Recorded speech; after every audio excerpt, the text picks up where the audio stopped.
বন্ধুগণ, আমাদের জাতীয় মহাসভার ৫১ অধিবেশন এখন শেষ হতে চলেছে। আমার পক্ষে এটা বড়ই আনন্দের বিষয় যে এবারকার কার্যাবলী এমন নির্বিঘ্নে সুসম্পন্ন হয়েছে। আমি যখন হরিপুরায় রওনা হই তখন অনেকের মনে এরকম আশঙ্কা দেখা দিয়েছিল যে হয়তো হরিপুরায় গত সুরাট কংগ্রেসের পুনরভিনয় হতে পারে, কিন্তু এটা আমাদের পক্ষে বড়ই সুখের কথা যে ভগবানের আশীর্বাদে সেই সমস্ত আশঙ্কা অলীক প্রতিপন্ন হয়েছে। বন্ধুগণ, আর একটা কথা ভেবে আমার মনে আজ আনন্দ দেখা দিচ্ছে। এখানকার অভ্যর্থনা সমিতি সর্দার বল্লভভাই প্যাটেল মহাশয়ের পরিচালনায় যেভাবে কাজ করেছেন এবং যেভাবে আমাদের জন্য সমস্তই ব্যবস্থা সুবন্দোবস্ত করেছেন, এটা আমাদের পক্ষে বড়ই আনন্দের বিষয়। তাই তাদের নিকট আমি আমাদের অন্তরের কৃতজ্ঞতা জানাতে চাই। এতদ ব্যতীত এখানকার স্বেচ্ছাসেবক ও স্বেচ্ছাসেবিকারা যেভাবে অক্লান্ত পরিশ্রম করে আমাদের সেবা করেছেন তাতে আমরা তাদের কাছেও কৃতজ্ঞ।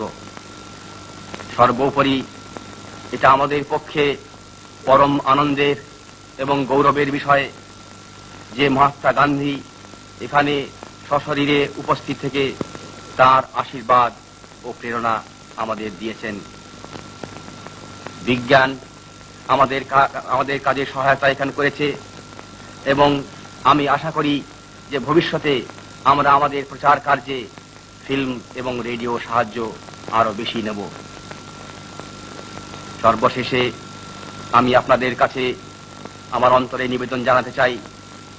সে নিবেদন হচ্ছে এই যে আমাদের জাতির ব্রত এখন উদযাপন হয়নি, আমরা এখনো পরাধীন।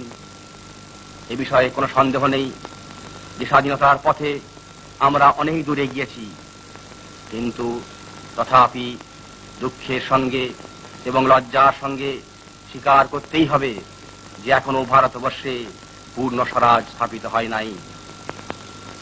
আগামী কয়েক মাস এবং কয়েক বছরের ঘটনার উপরেতে আমাদের জাতির ভবিষ্যৎ অনেকটা নির্ভর করবে। তাই আসুন আমরা বদ্ধপরিকর হয়ে কাজে লেগে যাই। আমাদের পরস্পরের মধ্যে সমস্ত বিবাদ বিসংবাদ আমরা পরিত্যাগ করি। আমরা সকলে এক প্রাণ হয়ে দেশের সেবায় আত্মনিয়োগ করি এবং স্বাধীনতা লাভের জন্য অগ্রণী হয়ে আমরা আমার সামনেই চলি। বন্ধুগণ, আমরা সকলে দাস হয়ে জন্মেছি। আসুন আমরা সংকল্প করি যে আমরা মরবার পূর্বে স্বাধীন হব। বন্দে মাতরম।